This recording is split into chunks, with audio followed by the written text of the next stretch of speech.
Shalom Aleichem, on est dans Ochot Sadikim Shar Yirat Shamayim.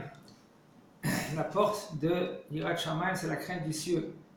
Alors, le Rabbi nous dit, Me'achar shanu ro'im sha'akol talui biyirat shamayim, ve'kol haTorah eina mo'elet le'adam ela biyirat shamayim ve'yated sha'akol talui ba, ve'levada omelet le'adam le'omer olamim. Puisque maintenant on voit que tout ça dépend de Yirat Shamayim. Comme il nous a dit, Yirat Hashem yotzaro. La crainte d'Akadosh Baruch Hu, c'est le trésor d'Akadosh Baruch Hu. Tout, ça dépend de Yirat Shamayim. Akol bide Shamayim, chutz biyirat Shamayim. Tout, ça dépend du ciel.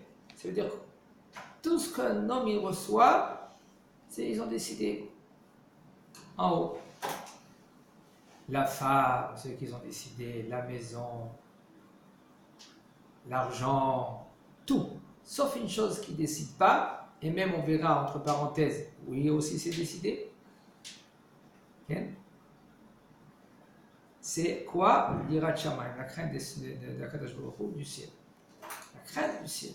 Ça, c'est toi que tu dois travailler. Travailler, travailler, travailler. Alors comment on travaille? On verra en premier quel est le niveau du Yirat Shamayim. Il y a des niveaux de Yirat Shamayim. Un homme, il n'est pas avec Yirat Shamayim. Il naît avec une sorte de crainte.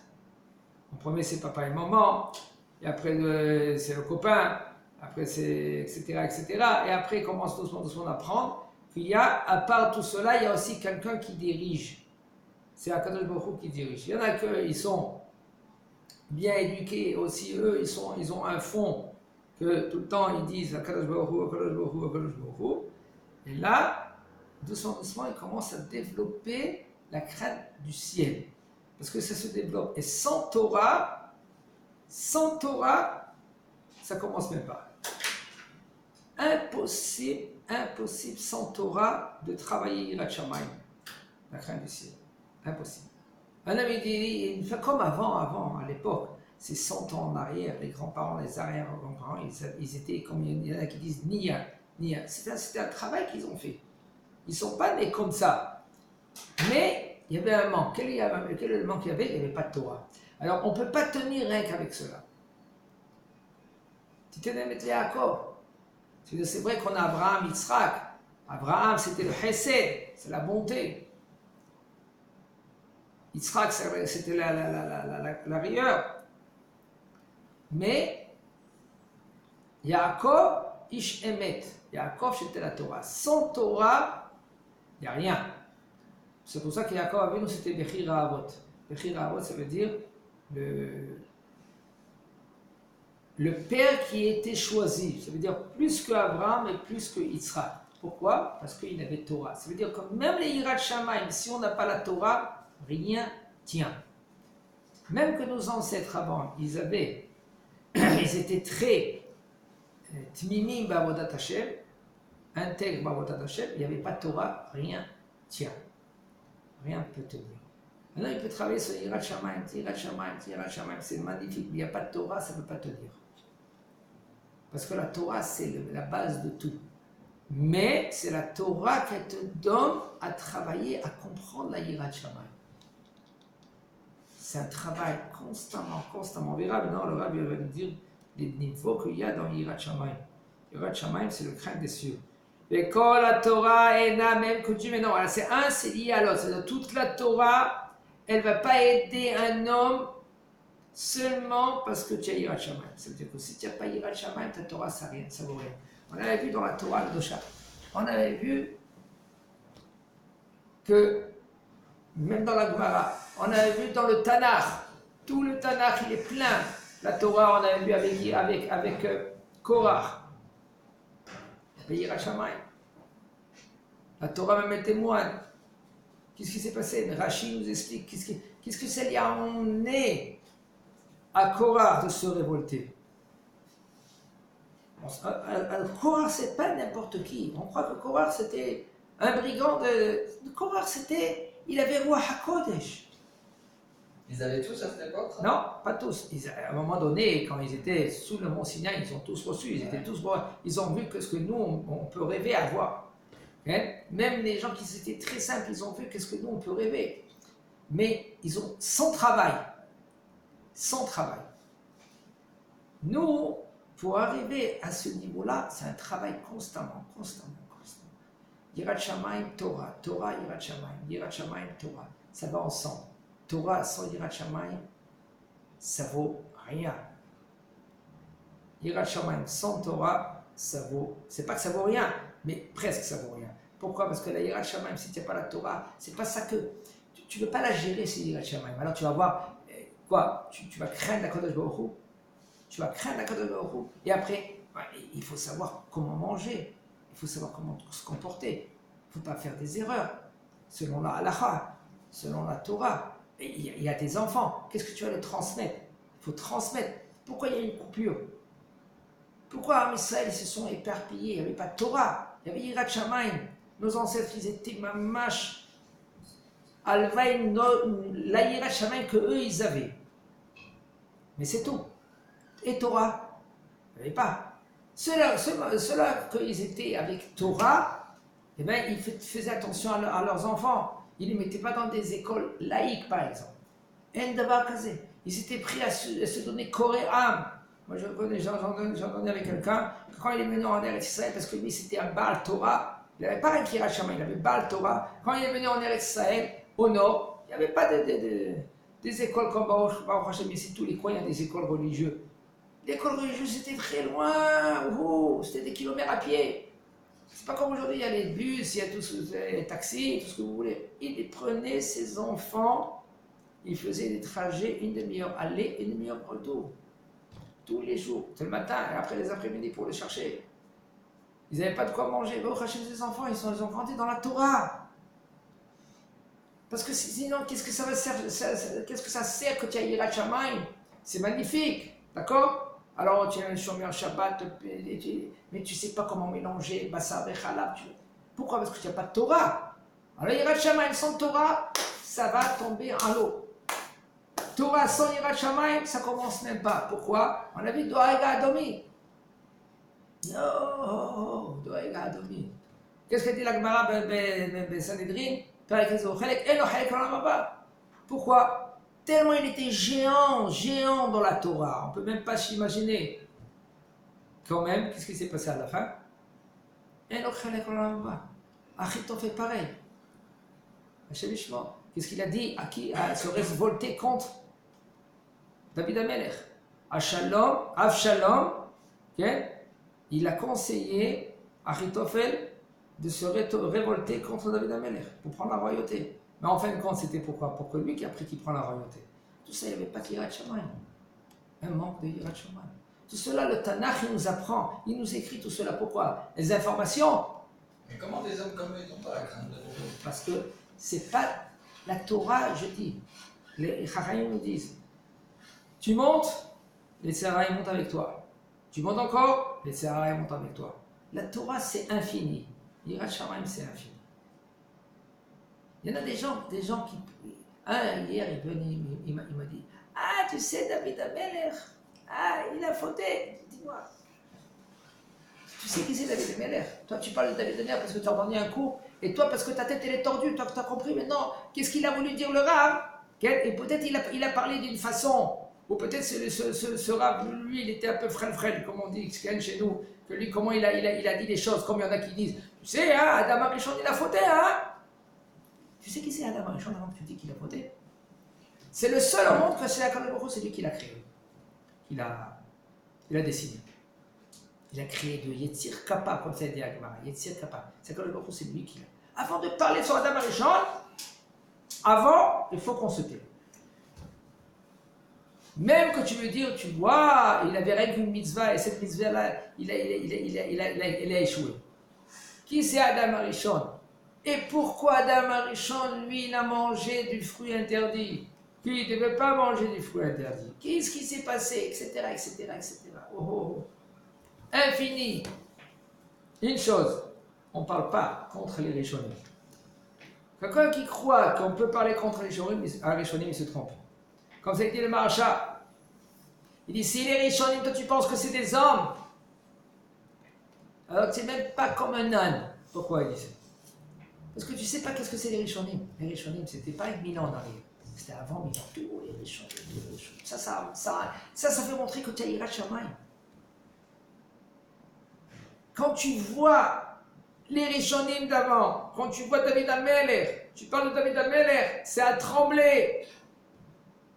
Si rien que le voir David Amelech devant nous, on s'évanouit. Tellement de la grandeur qu'ils étaient. Alors comment on peut parler devant un ange? Le Midrash il raconte que David Amelech, à la fin de sa vie, comme ça c'est écrit dans le Nar, il tremblait. Il tremblait. Ils disent Velo Yihamlo. Il n'avait pas chaud, il n'avait pas froid. Tout le temps il avait très, excusez-moi, il n'avait pas chaud, il avait très froid. Velo Yihamlo. Ils essayaient de lui donner des habits, il avait tout le temps froid. Bon, ils lui ont donné une belle femme ils lui ont dit comme ça, prends une jeune femme qui est vierge, 18 ans, hein, marie-toi avec elle, mais lui il n'a pas touché. David Amelech il n'a pas touché. Pour faire montrer à tout le monde qu'il n'a pas besoin. C'est pas comme les gens qui croient. Top, ça à part. Et c'est pas ça l'enseignement. Pourquoi il n'avait pas froid? Excusez-moi, pourquoi il avait froid? Quelle est la raison? Il y a des explications. Et une des raisons, ils disent qu'il a attrapé l'ange. Il l'a attrapé. Il a arrêté. Parce que l'ange, qu'est-ce qu'il faisait? Il tuait. Il y avait une épidémie, il tuait un par un. David Amelech, il a vu l'ange. Et il a arrêté. Il a vu de la peur, il a arrêté. De la peur, c'est fini. Il ne peut plus avoir chaud. Comment lui voit un ange? On peut parler contre David Amelech, que David Amelech il a vu un ange, il était avec un ange, il a arrêté l'ange. On ne peut même pas s'imaginer qui c'était David Amelech. Comment tu peux lire les Teilim? Et tu peux dire que David Amelech il a fauté? C'est mieux, tu ne lis pas les Teilim. Comment tu peux dire que David Amelech il a fauté? David Amelech il n'a pas fauté. La Gemara il dit que David Amelech il a fauté et l'a toé. Il se trompe. Alors il explique la Gemara comment c'est possible qu'il se trompe le bonhomme. Alors qu'est-ce qui s'est passé avec David Amelech? C'est un autre chiot à expliquer quels étaient les détails qu'il a fait. Quand le Navi dit comme ça, le Navi que l'enfant qui est sorti de l'union de Bathsheba et lui, que Bathsheba c'était sa femme de Shechet Bereshit depuis la création du monde, c'était la femme désignée à David Amelech. Uriah Hitti, lui, il n'a pas touché Bathsheba. Et là, tout cela, c'était pour emmener le Mashiach. L'enfant qui est sorti, après Barbenah Loren, il est mort pendant les 7 jours, et bien, c'était Mashiach. Avec les Gdolim, comme Shlomo Amelech, il s'est marié avec 1000 femmes. Pourquoi il s'est marié avec 1000 femmes? Les Gdolim, ils faisaient toutes leurs actions pour Akadosh Baruch Hu. Il s'est marié avec 1000 femmes, pourquoi? Pour baisser tout le côté négatif, pour dominer, même pour le côté négatif, après les Mashiach. Mais, là-bas dans le ciel, ils n'étaient pas d'accord avec lui. Comment tu transgresses une parole de la Torah? Lo yarbel onashim et lo yarbel soucis. Le Yud, il est monté devant Akadosh Baruch Hu, il a dit Shlomo Amelech. Même que tu as des pensées énormes, tout ce que tu veux, tu n'as pas le droit de changer Yud de la Torah. Lo yarbel onashim et lo yarbel soucis. Ah, maintenant, puisque maintenant ils avaient tout leur kavana, c'était pour emmener le Mashiach, tout le kavana. Il faut savoir, la halacha, la Torah, ça ne bouge pas. Même avec leur grandeur, ça ne bouge pas d'1 millimètre. La Torah, on va pas, même que tu penses, tu as des bons pensées pour faire, pour bouger, tu ne bouges pas une halacha de la Torah. Yirat Shamayim Yuatzao. La crainte d'Akadosh Baruch Hu, c'est le trésor d'Akadosh Baruch Hu. Il nous dit le Rav, Lechen David Amelech, Zichrono Livracha, Yirat Hashem Teora Omelet Laat. La crainte d'Hashem, elle tient, qu'elle est pure pour l'éternité. Lechen Shlomo Amelech Alav Shlomeid, il a témoigné Shlomo Amelech, Vaelokim Asai, Sheyiru Milfanav, Akadosh Baruch Hu, il a fait que quoi? Qu'on a la crainte devant Akadosh Baruch Hu. Urtiv, dans Kohelet, c'est écrit Tov Me'abirat Hashem Yotzarav Mehumabo. c'est mieux un peu de Yirat Shamayim qu'un trésor plein et rien du tout. Alors il faut savoir, il va nous dire le Rav, il y a trois niveaux de Yirat Shamayim. 3 niveaux. Il nous dit le Rav Ahad Yira Groua Meod. La crainte qu'elle est le plus bas de tout. C'est quoi? Comme par exemple un homme que lui ne craint pas Akadosh Baruch Hu.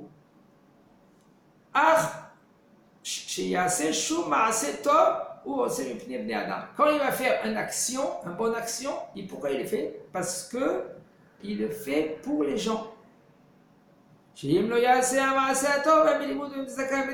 que s'il ne va pas faire maintenant une bonne action, où il va bien étudier par exemple, où il va bien donner la tzedaka, où il va bien prier, ils ne vont pas croire à lui et ils vont le négliger. Alors maintenant, toute l'action qu'il fait, même le bonhomme il va étudier, et il va prier, et comment il va être dans la tefila, tout cela pourquoi? Il le fait pour que les gens ne vont pas le négliger. Et si maintenant ce bonhomme là maintenant toute sa vie comme ça il se comporte, pourquoi? C'est à cause des gens, pour les gens. Alors il va y aller dans la perte.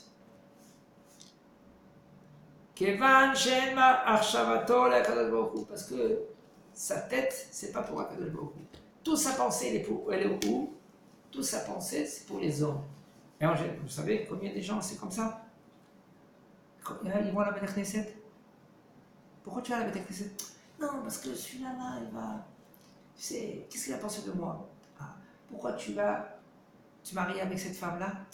C'est parce que, qu'est-ce qu'elle va dire ma tante? Pourquoi tu as une maison telle? Pourquoi tu achètes une voiture? Tu sais, mon copain, il va me dire, pourquoi tu prends une 4x4? Pourquoi tu prends une 4x4? N'importe quoi, par exemple. Okay? Ça veut dire qu'on bouge, notre vie, on décide dans notre vie par rapport aux gens. Un grand pourcentage des gens, c'est ça. Si un homme, lui, il se trouve dans un désert, beaucoup de sa vie, elle va changer. Pourquoi? Parce qu'il va être lui avec Akadosh Baruch Hu. Il y a des choses qui ne vont pas bouger. Pourquoi? Parce qu'il va être lui avec Akadosh Baruch Hu. Qu'est-ce qui fait que le bonhomme, il change? Il bouge. C'est par rapport à la société. Qu'est-ce qu'ils vont dire les gens? Quoi, tu n'étais pas à l'armée? Tu sais pas qu'est-ce que ça veut dire l'armée? Il parle. Et lui, il ne veut pas y aller. Il veut continuer ses études, par exemple. Mais parce qu'il y a l'influence. Il y a l'influence. L'influence des gens. Ils influencent. Quoi, tu ne vas pas y aller là-bas? Quoi, tu ne vas pas Chutz Laaretz? Aujourd'hui, en Israël, c'est le courant. Quoi, tu ne vas pas à Ouman? Waouh, tu ne sais pas qu'est-ce que tu as perdu. Qu'est-ce que tu n'es même pas au niveau alors, si tu ne vas pas à Ouman. Mais attendez. Qui vous a dit? Oui, les gens, ils ont peur. C'est vrai, c'est énorme. Quand quelqu'un va au Ouman, il va se renforcer, tout ce que vous voulez. Qu'est-ce qu'il a dit? Rabbi Nachman, c'est magnifique, tout ce que vous voulez. Mais c'est Breslev? Non. Va au Rachaim. À Rachaim, là-bas, tu verras, je vais être au Rachaim avec le Rav Bad. C'est encore plus qu'Ouman. Je vous garantis. Vous savez pourquoi? Parce qu'à Ouman, là-bas, la tfila, le temps qu'elle arrive ici. Parce que la tfila, tous les tfilotes, ils vont vers Jérusalem. C'est-à-dire que tu vas prier à Ouman, tu pries là-bas. De là-bas, tu vas devoir venir ici. Il y a de toute façon, il y a une partie de ta Neshama qui n'est pas là-bas aussi. Hein? Quand tu vas à Ouman. Et après, la tfila va venir ici, elle va passer ici, elle va partir au Kodesh à Kodashim, et après, elle va monter en haut. Quel trajet elle va faire ta tfila? Mais si tu es ici à Jérusalem, Ira Kodesh, et tu pries, et tu te renforces, la tfila elle va directement monter encore quand il y a un tzaddik qui est là, un tzaddik qui est vivant. Un tzaddik qui est niftar, il fait, même que tu y en a qui vont dire, il est pas bien, que balaché le gouf. D'accord, tout ce que vous voulez. C'est déjà quoi? Balaché le gouf, parce que la neshama, quand elle est dans le corps, elle est Bagbala, elle est dans le corps. Quand elle n'est pas dans le corps, elle peut faire qu'est-ce qu'elle veut. C'est vrai. Mais aujourd'hui, ici, un homme qui est ici, tu peux bouger. Le tzaddik, il peut faire quelque chose. Il fait quelque chose. Mais si toi, tu mets ta main, ça peut bloquer. Pourquoi? Parce qu'ici, on est dans le asiya, dans le monde de l'action. Tu peux pencher à droite ou à gauche, avec une bonne marche avant, que le tzaddik, il est ici, qu'il est metzaref, il prend ta tefila, il les fait monter en haut, c'est encore plus haut qu'on peut même pas s'imaginer. Alors, qu'est-ce qui fait que les gens, ils partent, par exemple, à Ouman? C'est quoi? Parce que c'est l'entourage. Allez, qu'est-ce que tu fais? Tu n'as pas compris encore? Qu'est-ce que c'est? Bourrage de crâne. Bourrage de crâne. Qui t'a dit? T'es séfarade, toi. Reste tranquille. Réjouis ta femme. Réjouis ton père que tu es à côté de lui. Réjouis ton père. Il veut voir son fils à côté de lui. Rosh Hashanah. Tous habillés, il y en a qui sont habillés en blanc, il y en a qui... Peu importe. Allez, donne un peu. Simra à ton père. Vous savez qu'est-ce que ça veut dire? Quand papa il est là, il voit son fils à côté de lui, que Baruch Hashem, il est Bédarki Hashem, Bédarki à Torah, il est avec Akadosh Baruch Hu, il est là. Tu fais kiffer ton père. Tu fais kiffer ton père en haut. Pourquoi? Moi, une fois, je suis sorti de la Beth Knesset. J'ai vu un enfant devant les escaliers. Je lui dis, mon fils, qu'est-ce que tu fais pas ici? Il dit, il est maniassé, qu'est-ce que je vais faire? Papa, il est parti à Ouman. Je dis, ah, papa, il est parti à Ouman? Et où est maman? Maman, elle est à la maison, qu'est-ce que tu fais? Je suis là assis. Où il était assis? Sur les escaliers de Beth Knesset. On dit chez nous, Khram. C'est quoi? Ton fils, tu le laisses comme ça et tu vas à Ouman? Je ne vais pas vous dire qu'est-ce qu'il disait sur ça. Tu as une responsabilité de faire attention à tes enfants. Tu as une responsabilité de faire attention à tes enfants. C'est bon, mes enfants, je vais les mettre chez ma belle-mère. Est-ce que ton fils, il va y aller à la Beth Knesset comme il faut? Ton fils, maintenant, tu vas l'éduquer, maintenant tu as une mitzvah des Rabbanan. Avant tout le monde, tu as une mitzvah des Rabbanan. De quoi tu dois éduquer tes enfants? Quoi? Tkiat Shofar. Tkiat Shofar. Tu dois l'éduquer à ton fils à Tkiat Shofar. Qui c'est qui va lui donner Yirat Shamayim à ton fils? Qui? Le vent? Les gens, ils sont pris par le courant. Allez, on y va tous. Ils y vont par exemple à un match de foot. Lui, il n'a rien à foutre de match de foot. Tous ils y vont, lui aussi il y va. Pourquoi? C'est les gens, c'est l'entourage. Mais tu as oublié qu'est-ce qu'il dit à Kadosh Baruch Hu? Avant, c'est à Kadosh Baruch Hu avant tout. Est-ce que tu réfléchis avec ta tête? La première ira, c'est quoi? C'est les gens. Lui, qu'est-ce qu'il veut faire? Il ne va pas bouger ni à droite ni à gauche. À cause de quoi? À cause des gens. La deuxième ira de Shama. Ou ira milifne à Elokim, il craint à Kadosh Baruch Hu. Ach uyare milifana mechamat onesh gininam o shelo le Gan Eden. Il craint à Kadosh Baruch Hu parce qu'il a peur du Gehinam. Ça brûle.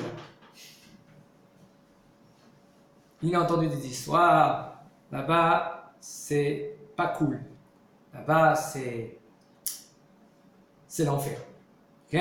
On lui fait tout ce que tu as fait, tu dois payer. Et lui, qu'est-ce qu'il fait? Il dit d'accord, j'ai compris. Ça veut dire je veux y aller au Gan Eden. Pour y aller au Gan Eden, il faut être gentil. Alors lui, il va être gentil. Faire Maasim Tovim, pas faire des Averot. Alors lui, il craint Kadosh Baruch Hu pour ne pas rentrer au Gehinam et pour mériter le Gan Eden. D'accord? C'est-à-dire qu'il a peur. Ça, c'est une deuxième sorte de peur. C'est quoi? Yirat Shamayim, qui craint Kadosh Baruch Hu. Mais par rapport à quoi? Par rapport au salaire qu'il va recevoir. Mitorkach yitrazek v'maaseh atov. V'zeh ha'ish afilu mekayem kol haTorah bechavana zo tov hu. Ça veut dire ce bonhomme-là, que lui, que même s'il fait toute la Torah entière, et c'est bien, que lui il craint Kadosh Baruch Hu qui va le mettre en jugement.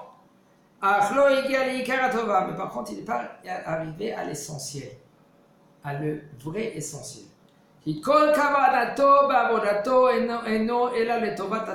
Parce que toute son attention, c'est quoi? Il veut pour son bien à lui. Et pas pour Akadosh Baruch Hu, et pas à l'honneur d'Akadosh Baruch Hu. Ça veut dire que toutes ces actions qu'il va faire, c'est pourquoi? C'est pour ne pas rentrer au Gehenam. C'est-à-dire pour lui. Et pas pour Akadosh Baruch Hu. Ça veut dire qu'Akadosh Baruch Hu, pour l'instant, j'ai compris Akadosh Baruch Hu. Ça veut dire, toi tu es le bâton, ok? Et il y a le Gan Eden, puis il y a le Gehenam, et moi je ne veux pas le bâton.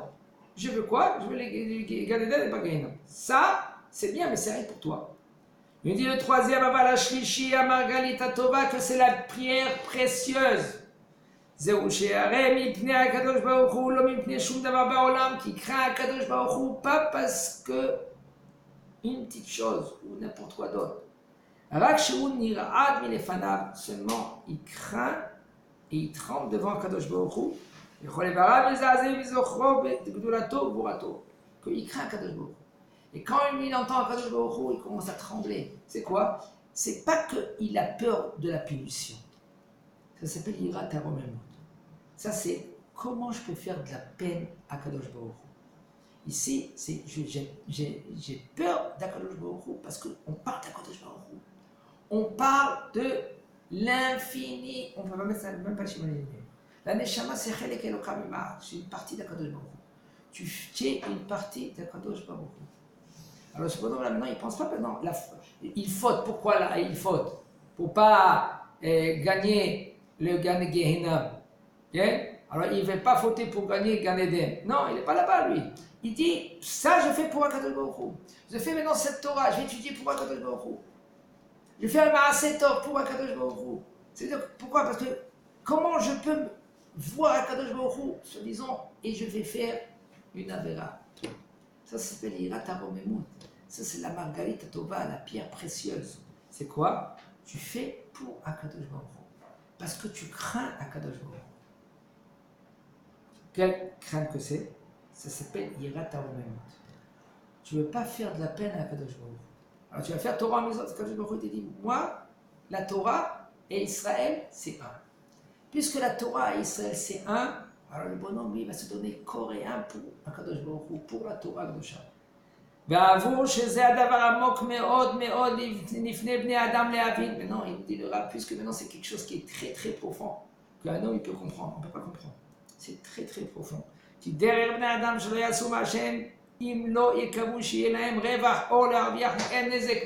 dire que les gens, qu'est-ce qu'ils font? Qu'est-ce que je gagne? Qu'est-ce que je gagne? Les gens, qu'est-ce qu'ils veulent toute leur vie? C'est quoi? Qu'est-ce que je gagne? La Mishnah elle dit, il y avait un Rav, il avait deux élèves. Qu'est-ce qu'il a dit de Rav? Il a dit, travailler à Kadosh Baruch Hu, pas pour recevoir un salaire. Ça veut dire, et vous, Mishamshim, et Tarab, lo almenat lekabel pras, pas pour recevoir un salaire. Et là, et vous, Mishamshim, et Tarab, Mishamshim, et Tarab, shelo lekabel peras. Pas recevoir un pras. Ça veut dire que les élèves, ils sont venus vers lui, ils disent, Rabbeinu, je ne comprends pas. C'est possible qu'un homme, lui, il va travailler, il n'a pas de salaire. Un employé, il va construire quelque chose. À la fin, il reçoit un salaire. Comment c'est possible maintenant? Tu vas servir à Kadosh Baruch Hu, tu ne vas pas recevoir un salaire? Qu'est-ce qui s'est passé? Ils ont quitté le Beth Midrash. Alors ils disent, pourquoi ils ont quitté le Beth Midrash? Parce qu'au fond de eux, ils cherchaient un prétexte. C'est pas vraiment, ils voulaient, c'était le Hémet. Et les Zdokim et Batsiosim, ils sont sortis de ces deux groupes qu'ils ont renié Torah chez Béalpé. C'est-à-dire que eux, leur but, déjà, ils étaient tordus. Oui, on peut arriver au niveau de faire Avodat Hashem sans recevoir un salaire. Ça veut dire quoi? Ça veut dire sans penser à recevoir le salaire. N'attends pas qu'il te donne le salaire. Quand je m'en crois, après, il va te donner le salaire. Ça, c'est sûr. Mais toi, quand tu fais Avodat Hashem, ne fais pas pour un salaire. Parce que si un homme, lui, va faire pour un salaire, à la fin, qu'est-ce qui va se passer? Il va attendre le salaire et s'il ne va pas recevoir, il peut renier tout. Chaz v'shalom. Chazak.